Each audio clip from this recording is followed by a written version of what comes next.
Monsters and creatures are what haunts humanity's stories since the ages of prehistory. Monsters and bestial creatures were an important part of ancient mythology. Great heroes of old, like Heracles or Siegfried, are well known for their monster slaying. And in today's fantasy, they are just as important for any fantasy world, as they are dangers beyond the scopes of our limits on Earth. Monsters are the incarnations of fear and societal taboos, which to be honest are just societal fears. In this video, I'll show you how to build your monsters around a fear and or a taboo, so your monsters in your TTRPG campaign, book or wherever else are as terrible as those of legend and myth.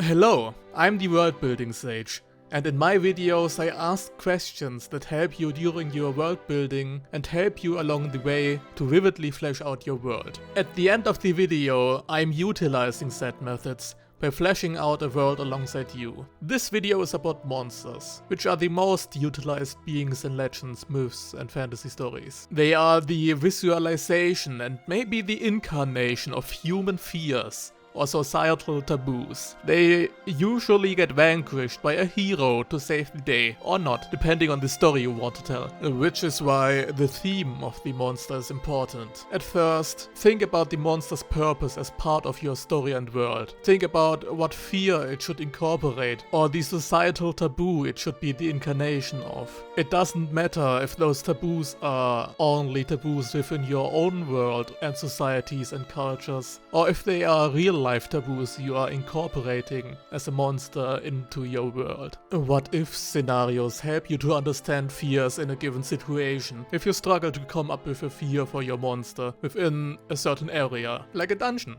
The classic gelatinous cube is an incarnation of the fear of the unknown, that there might be something hidden behind the next corner or door you helplessly walk into. At the same time, it incorporates the sin of gluttony, as it eats everything it can get a hold of. Utilizing those fears, you should think about their environments, where these monsters live, how they may change their environments to their needs, or maybe they just exist because of those twisted environments. Think about their need for sustenance or special conditions they need to exist. Play with those fears, bend and twist them.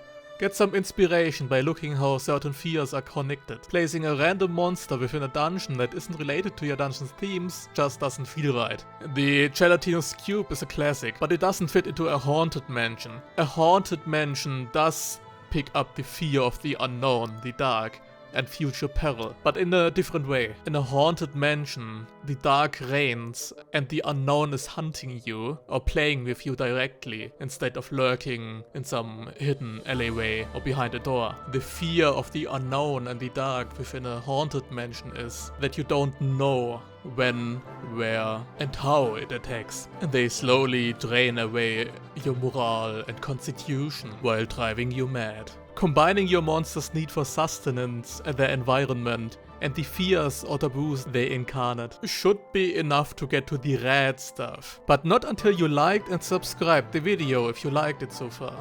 The monster's abilities should be the primary way to reflect their monstrosity, no matter if it's a mighty beast with big claws and teeth, or a mischievous spirit lurking in the shadows to hunt for their next prey. Cool and iconic monsters have a cool and iconic ability which are part of their identity, their taboo and fear. Let's take Godzilla as an example. Godzilla is the representation of the Japanese fear of the nuclear bomb's aftermath. A beast born because of nuclear radiation, and its signature ability is, of course, a devastating nuclear breath that puts entire cityscapes into ashes. That's one reason why Godzilla is my favorite monster in all of media, besides the fights. But that's not the point. Once you have given your monster one or more abilities and ways to fight or be monstrous, you should give your monster a weakness. Those weaknesses should be a way to overcome those manifested fears and taboos, to vanquish the beasts and slay them. For my Pathfinder or D&D campaigns, I like monster encounters that work like puzzles, where simply attacking your enemy isn't the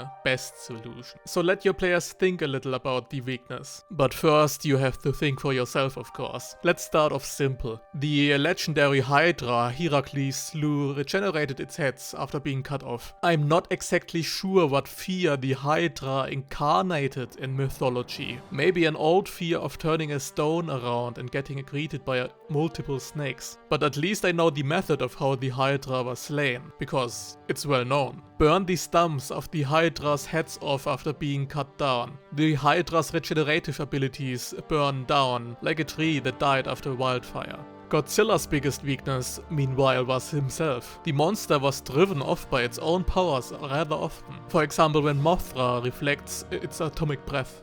And for specters in the dark, bring sunlight in and they might be driven out. Bringing in light into the dark is still the simplest counter for the most primal fear. Lastly, mix everything together and think about the monster's quotation marks artistic design. Every creature should play a role in it. First and foremost, the fears and taboos, and the environment they live in. And think about a way to visualize their abilities and weaknesses, at least to some extent.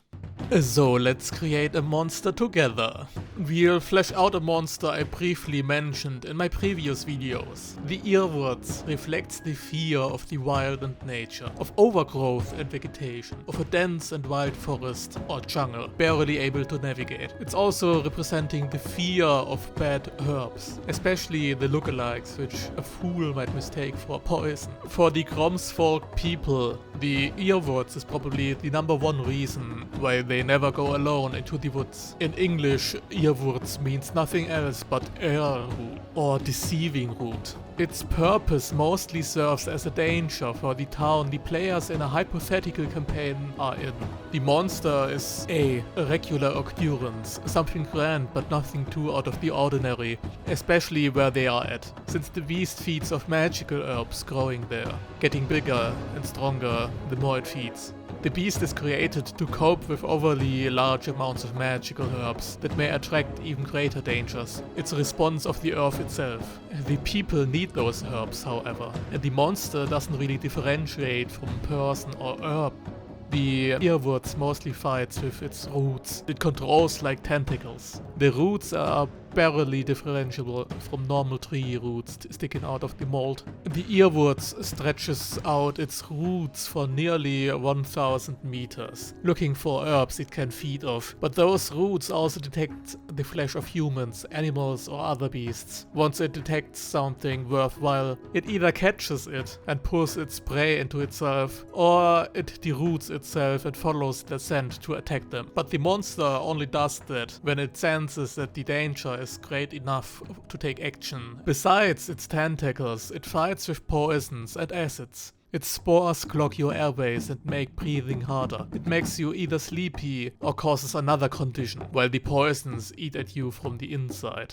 Those poisons getting transmitted when the roots entangle you and their needles poke your skin. I'd say their poisons and acids and their effects depend on the region the monster appears in and which herbs they ate in the past. Same with their weakness. But the earwarts has always one main weakness, and it's always the cold. They can easily put off fire. They barely burn, and most are even somewhat resistant to fire through the magic running through them. But in winter they freeze. The time has come to an end, and they return to the earth they came from, bringing the magic they devoured back into the earth. Cold slows them down. Cold makes them sluggish and slow. It simulates the early winter. The cold doesn't damage them any more or less, but the cold may make their abilities weaker. I won't stat them out, but in pen and paper terms I'd say the monster would get less attacks, slower movement, and maybe they wouldn't be able to devour entangled targets anymore. And well, their design is rather simple. A big massive knots of roots and vines spreading out of a center core deep within it. It doesn't have any eyes, arms or any other limbs. Its senses solely rely on its roots it has a plenty of.